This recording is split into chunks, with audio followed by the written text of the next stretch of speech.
V dveh tekmah proti favoriziranim Domžalam so se krkaši izkazali z borbenima in dovolj kakovostnima predstavama, da so se odličnemu nasprotniku dostojno upirali. Obakrat pa je bil rezultat 2:0 za Domžale. Pa jaz mislim, da to je en velik uspeh.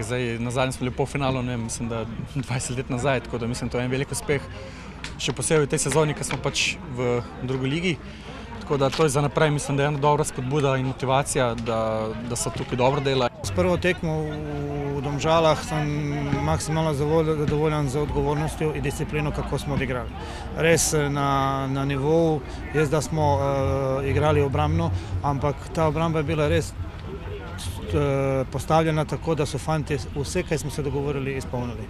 Dejstvo, da so prišli v polfinale pokala, je za mlado ekipo Krke velika spodbuda. Nažalost pač nekako so oni nam s to intenzivnosti oziroma za dvoboj nekako bili korak zmeraj v prednosti, tako da na koncu se je pokazalo, da so šli zasluženo naprej, čestitke Domžalam, ampak vseeno mislim, da smo se danes zaslužili gol, da smo eno dobro predstavo naredili in da se nimamo kaj očitati, da smo naredili eno dobro tekmo.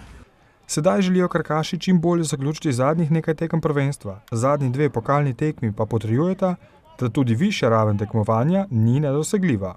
Zadovoljen sem, želel bi samo, da ti fantje od samega začetka štartajo maksimalno korektno, brez vsakega strahu, ali mislim, da so imeli tremo na začetku.